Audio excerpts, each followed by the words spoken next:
Bueno, muy buenas tardes, muy buenos días. Mi nombre es Pedro Ezer Sala, soy permanente colaborador de la Micromisión Simón Rodríguez, de la cual fue su primer tutor académico acá en el estado Lara. Y bueno, ahora también permanente colaborador de la Universidad para el Magisterio Venezolano Samuel Robinson. Bueno, me invitaron, me dieron la oportunidad pues de participar en esta importante actividad con todos ustedes, compañeros y compañeras, sobre el tema de la batalla de Carabobo. Pero como yo vengo trabajando el tema de la tecnopolítica, ¿sí?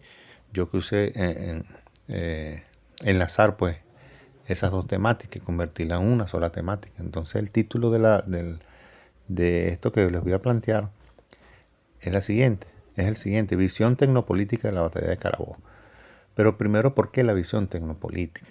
La visión tecnopolítica, porque desde hace tiempo venimos trabajando eso conjuntamente con la profesora Dulce Marrufo, con el profesor, los doctores, pues Ángel Velázquez, de aquí del estado Lara. Y entonces es un tema que me ha llamado la atención y creo que nosotros tenemos que profundizar en el análisis, en el estudio.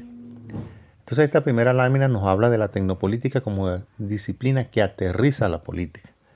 Porque la política, por supuesto que la entendemos como una ciencia social, que analiza pues las diversas dimensiones de la vida en sociedad, los intereses que están allí, el tema del poder, el tema de la búsqueda del bienestar de las grandes mayorías de una sociedad determinada y del planeta todo, ¿sí?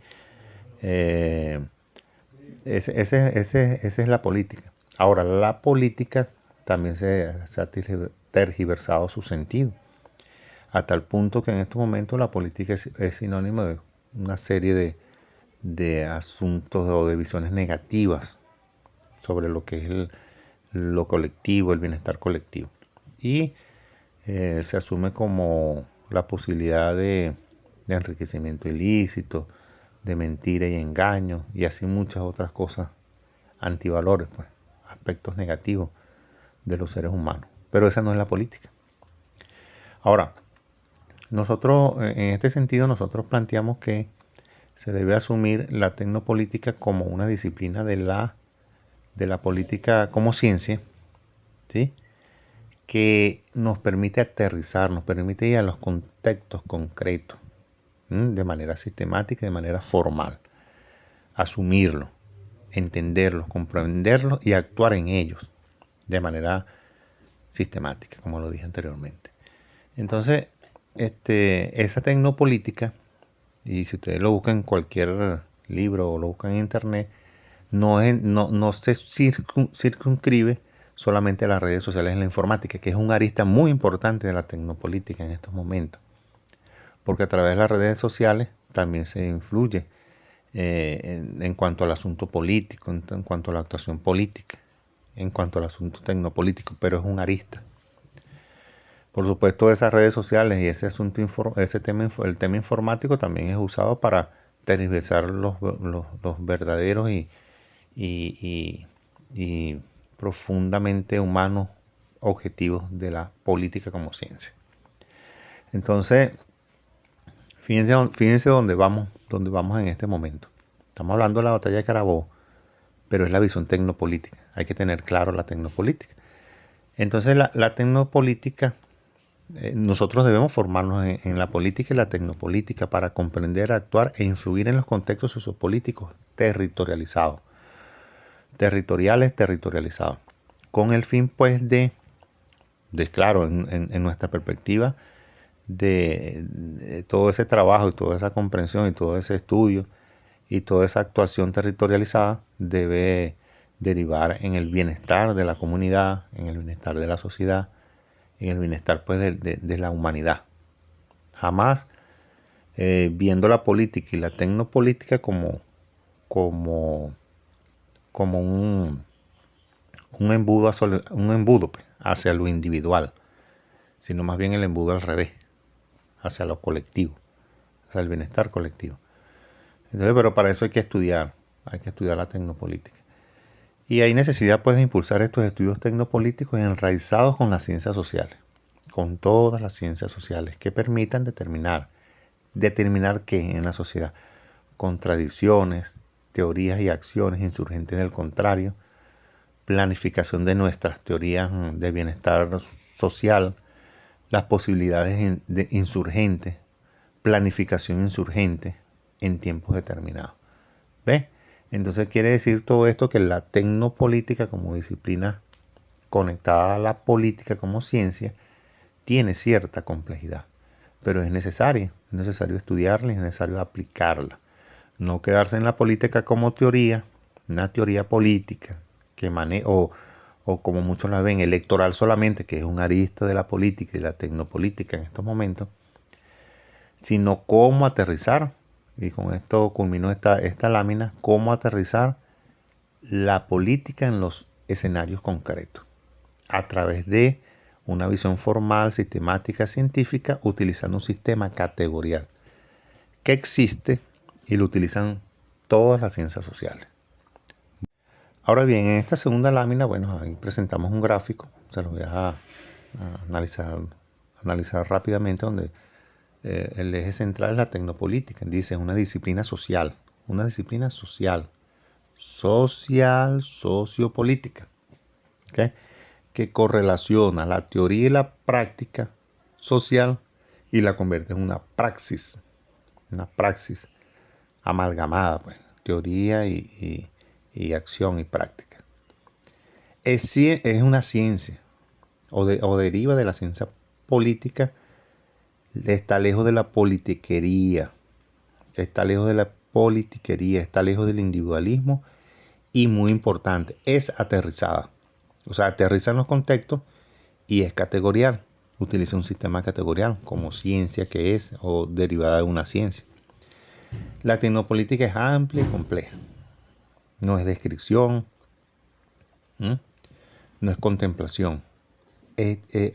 Hay complejidad en el análisis. Tiene un sistema categorial científico. Y por supuesto es amplia porque tiene muchas aristas para su análisis. Por ejemplo, el tema electoral, el tema de las redes sociales, como se ve en estos momentos, el tema de la informática, el tema de la conexión con los intereses de las comunidades o de la sociedad como tal, el tema de las contradicciones, el tema de la acción tecnopolítica, sociopolítica. ¿Ves? Entonces hay complejidad. Entonces no es cualquier cosa, sino que requiere estudio e investigación. Entonces, ¿qué es la tecnopolítica? Es la política como ciencia aplicada a los diversos contextos. Decíamos anteriormente, ciencia y tecnología, ciencia aplicada, política aplicada a los escenarios concretos. Ahora vamos a esta tercera lámina que he titulado Política y Tecnopolítica, una necesidad. Entonces aquí planteo, bueno, tres párrafos, tres ideas fundamentales. Vamos a leerlo y vamos analizando. Dice, la política en una gran cantidad de ocasiones se asume como una ciencia social, creyendo que la política es solo una posibilidad de acercarse a la gente, creyendo que es sinónimo directo de carisma, aceptación social y manejo de diversos recursos. Tal concepción ha conllevado a trivializarla y convertirla en una actuación que cualquiera puede sobrellevar.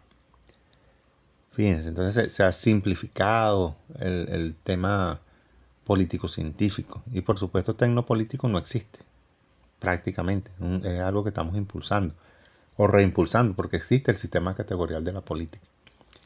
Se ha tergiversado tanto su sentido social profundo a tal punto que hoy y en casi todo el mundo es sinónimo de corrupción, ladronismo y engaño, mentira. Cosa que está muy metida en la psique colectiva, logrando convertirse en casi una verdad absoluta. ¿Sí? Cuando tú dices, este es político, es ladrón, este político es corrupto, este político, como dicen aquí en Venezuela, se está montado. O no se puede hacer política honesta, sana, en beneficio de las mayorías, respetándolo, trabajando con los diversos intereses, tratando de sacar provecho hacia las mayorías, repito. Entonces hay una tergiversación de la política profunda y que hay que rescatarla. Y por supuesto es el estudio y, en mi perspectiva, el estudio de la tecnopolítica, Desde nuestra perspectiva social y científica, creemos que la política debe asumirse a través de los estudios teóricos contextuales, donde la teoría va a los contextos y se encuentra con nuevas teorías propias de las mayorías contextuales. Unas veces se confrontan, otras veces se repelen, otras veces se entienden, se matizan y producen nuevas teorías. Nuevas teorías.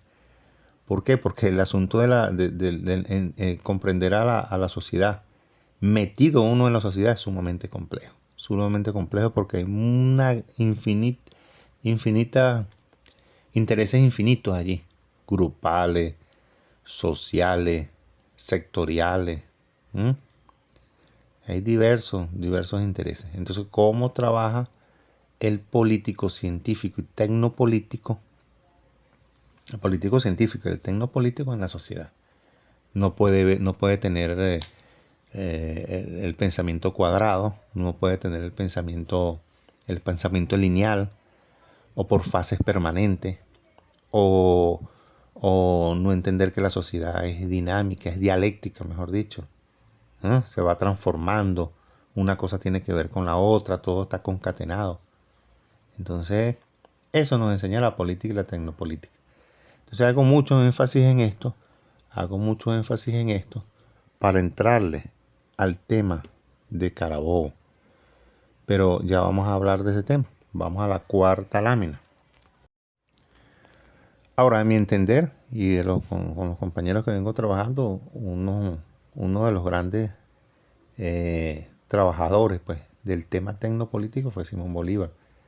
Simón Bolívar y una gran cantidad de líderes que fueron impregnados también de su pensamiento y de su carga, pues, su carga histórica, desde el pensamiento histórico de Bolívar.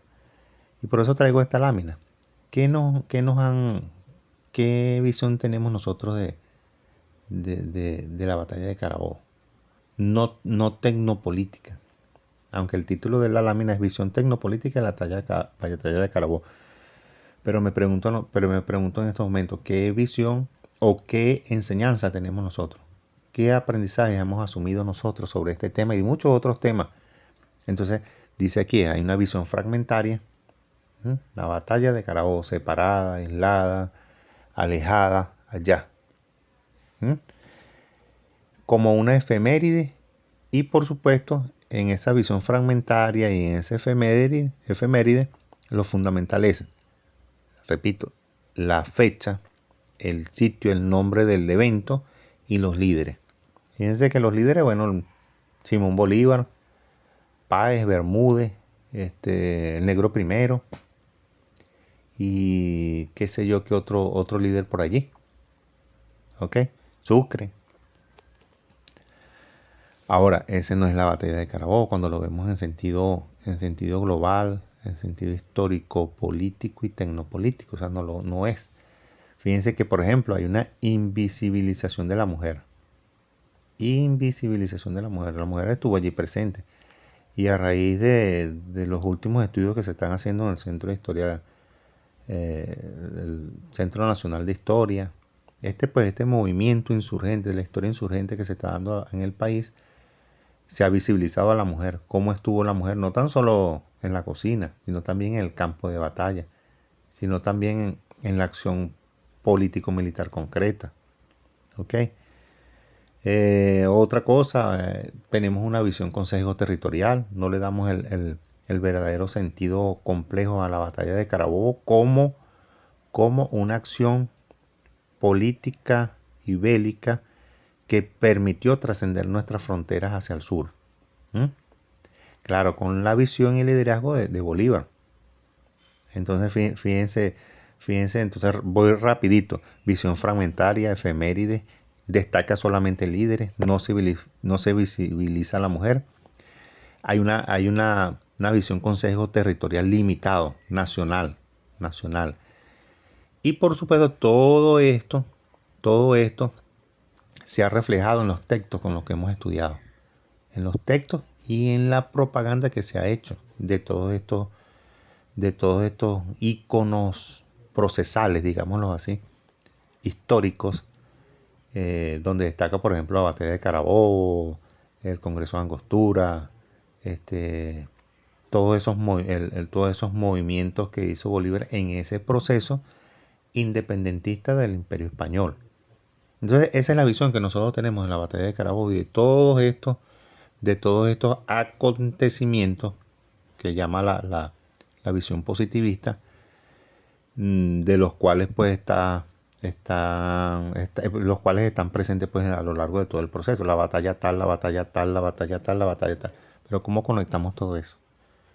¿Cómo entendemos que cada vez el proceso se iba complejizando, complejizando y uno deriva en otro, y a través de la visión política y tecnopolítica de Bolívar, cómo fue ampliando el radio de acción y uno llevaba a ampliar más el compás de acción político-militar? No tan solo político-militar, sino también a través de la elaboración de conocimiento, a través del discurso, ¿m? Que se iba complejizando también el discurso de Bolívar. Entonces, fíjense, esta es la visión que nosotros tenemos, que se ha tenido, que nos han enseñado a nosotros de la batalla de Carabobo y de otras batallas y de otros acontecimientos en perspectiva positivista. Seguimos entonces. Pues de lo que es ese trabajo tecnopolítico, digámoslo así, utilizando el término de los abogados, procesal, histórico procesal. ¿Sí? Vemos que la batalla de Carabobo, por supuesto, y eso lo entendemos todos, no es un hecho, no es un acontecimiento aislado, fragmentado por allá, del cual tenemos que saber algunos elementos y ya. Entendemos que esa batalla de Carabobo es parte de un proceso independentista, de búsqueda de soberanía, de separación político-administrativa del Imperio Español, que había estado aquí por más de 300 años. Entonces, no lo podemos ver aislado.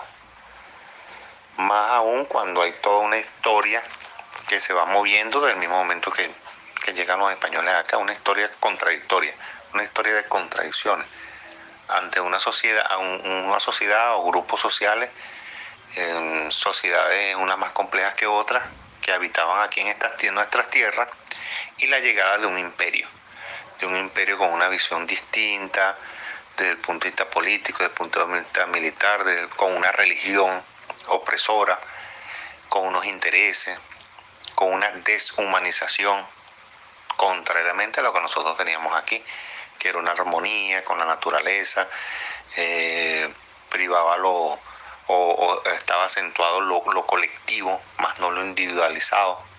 Entonces todo un proceso que comienza allí, un proceso de contradicción. Ahora, para estudiar el tema nosotros podemos tratarlo cuando empiezan a agudizarse las contradicciones con el Imperio Español, esos grupos descendientes de los españoles, los americanos descendientes de los españoles, comienzan pues toda una contradicción contra de los funcionarios españoles, funcionarios del rey, pues, el status quo imperial. Entonces vemos aquí que comienza todo un proceso y empieza a actuar Bolívar. Y recordemos que dialécticamente Bolívar no es el mismo de 1810 al que está en la batalla de Carabobo. Ha pasado mucha agua por ese río, debajo del puente. Entonces fíjense, él va complejizando el pensamiento teórico, pero también lo va complejizando porque va actuando en los escenarios concretos. Los escenarios concretos que lo van enriqueciendo. Incluso las contradicciones internas, no tan solo las contradicciones con el Imperio Español, sino las contradicciones internas en Venezuela, porque allí estaba presente la visión fragmentaria del territorio, y Bolívar entendió eso, porque si no ahorita fuéramos varios países, ¿ok? Entonces, como él fue trabajando la unificación de los liderazgos, de los intereses, ¿sí? La unificación de todos esos movimientos, el movimiento oriental, el movimiento de Guayana, el movimiento de los llanos, el movimiento andino, el movimiento centro-occidental, el movimiento central, el Zulia, Margarita, cómo fue él trabajando todo eso, a tal punto que en la batalla de Carabobo se van a encontrar todos esos líderes unificados, O sea, que privó el centralismo y la unificación del territorio. De esos diversos contextos territoriales, bueno, comprendieron que había que unificar en una visión con una visión patriótica el territorio. Y pues el inicio de la conformación de un Estado, de un solo Estado. Y fíjense que Bolívar ya en 1821 iba más allá, no tan solo de Venezuela, sino de la Gran Colombia, que fue una realidad por unos cuantos años. Entonces, pues Bolívar aquí en esta lámina hablamos de la organización. Fíjense, esta es la visión tecnopolítica de Bolívar. Organización territorial. Unificación coyuntural y estratégica de intereses, que es lo que le vengo hablando. Había intereses en Oriente, Bermúdez, Cedeño. Ya había muerto, pero también había un liderazgo de Piar por Guayana. Páez en los llanos, en todos los llanos centrales. Bolívar, pues Caracas. Sucre que era partidario de Bolívar, tenía ascendencia en Oriente. Y así una gran cantidad de líderes en todo el país que muchos trabajaban por su pedazo, por su parte, por su contexto, su pequeño contexto sociopolítico y territorial. Entonces fue unificando todos esos intereses. Uno de los claves fue Páez. Páez fue indiscutiblemente, en primera instancia, fue vital para el proceso independentista a partir de finales de la segunda década del siglo XIX. Y cómo Páez se supedita al mando de Bolívar, de un caraqueño. Imagínense el trabajo tecnopolítico que tuvo que hacer Bolívar allí para tener como subalterno a Páez, que era todo una personalidad, un carácter y un líder recio. Aunque después haya terminado en la otra fase en lo que terminó, que eso lo podemos analizar posteriormente. Fíjense, aquí tenemos cuántos soldados tenía el bando patriota en la batalla. 6.000. ¿Ustedes creen que tener 6.000 personas, la mayor parte hombres, también mujeres allí, cómo se alimentaba esa gente? La mitad a caballo. Los caballos también había que alimentarlos y tratarlos.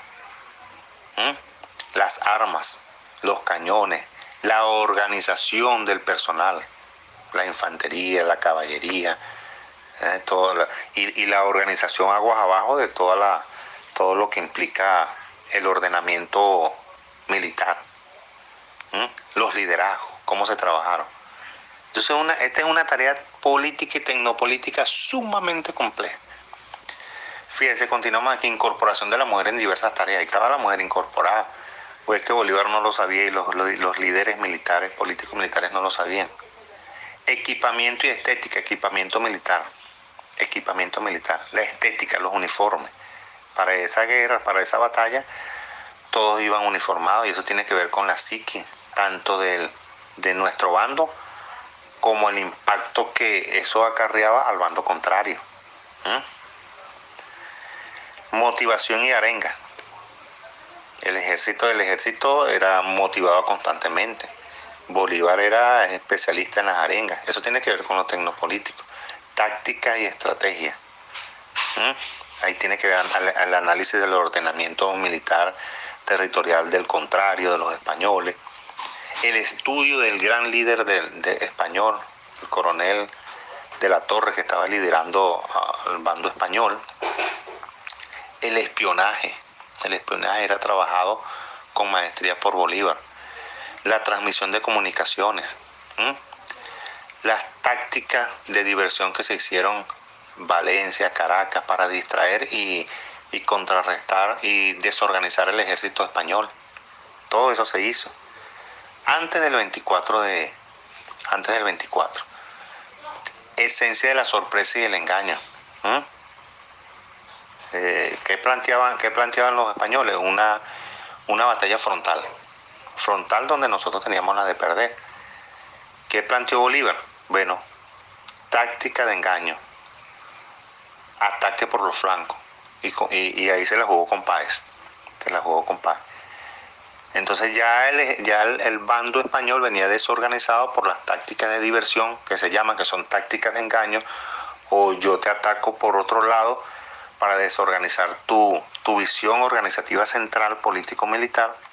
Entonces desorganizo la esencia de tu planteamiento hacia la batalla, en este caso hacia la batalla de Carabobo.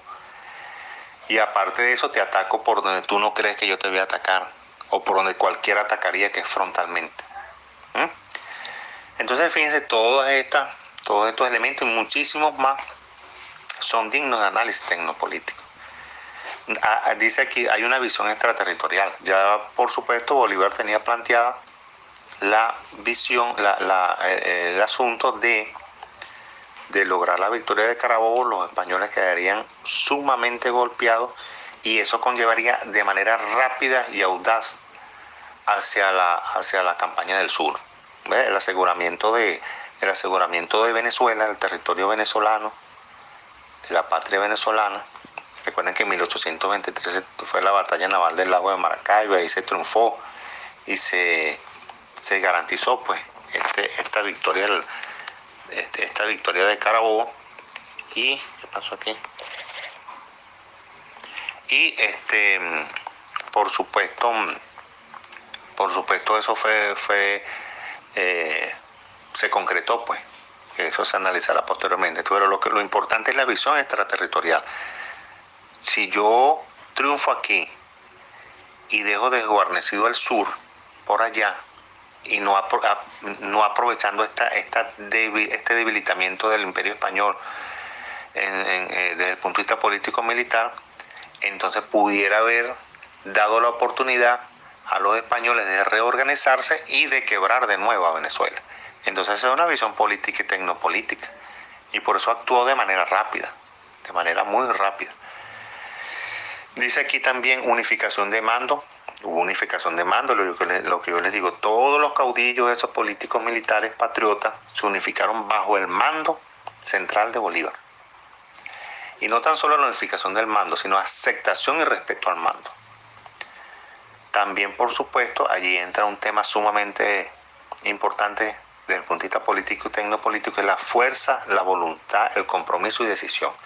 No habían pasos atrás, sino que más bien habían pasos agigantados, cuando nadie esperaba una decisión de tipo grandioso, se tomaba.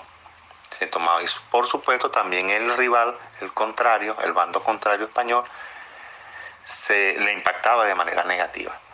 Entonces fíjense cómo estamos estudiando el tema de la batalla de Carabobo, no como un hecho coyuntural, no como un hecho fragmentario, no como un hecho aislado, perspectiva positivista, sino como parte de un proceso que venía fraguándose y complejizándose cada vez más, y contando con ese liderazgo de Bolívar y de otros líderes de la patria, unificando movimientos y liderazgo, formando el personal político-militar, desde el soldado hasta el general, utilizando tácticas y estrategias bien definidas, la sorpresa y el engaño, la visión extraterritorial, el equipamiento y la estética, los uniformes, por ejemplo, el armamento, la utilización, la acertada utilización de la fuerza, ¿sí? Entonces, esto es lo que nosotros estamos planteando, estudiar también, y esto desde el punto de vista político y tecnopolítico, pero aplicarlo también a nuestras realidades concretas. Es por eso que tenemos que investigar, tenemos que determinar nuestros territorios. Hay que cartografiarlos, hay que determinarlos, hay que particularizarlos con una visión global siempre, conectada, concatenada con otros asuntos, otras áreas y por supuesto otras ciencias sociales con las cuales nosotros estamos constantemente interactuando, nadando en todas ellas. En esa fragmentación que llaman las ciencias sociales, nosotros vamos unificando y vamos extrayendo de todo hacia sería esto otra discusión, hacia una gran ciencia social donde la historia y la historia es fundamental. Bueno, compañeros, con esto abrimos el derecho de palabra. Disculpen, esta parte me extendí mucho, pero lo creí importante. Entonces, esto debemos aplicarlo, esto de la batalla de Carabobo y la visión tecnopolítica, aplicarlo a nuestros contextos. Ese es el mensaje, la moraleja pues, de de esta mi intervención. Gracias.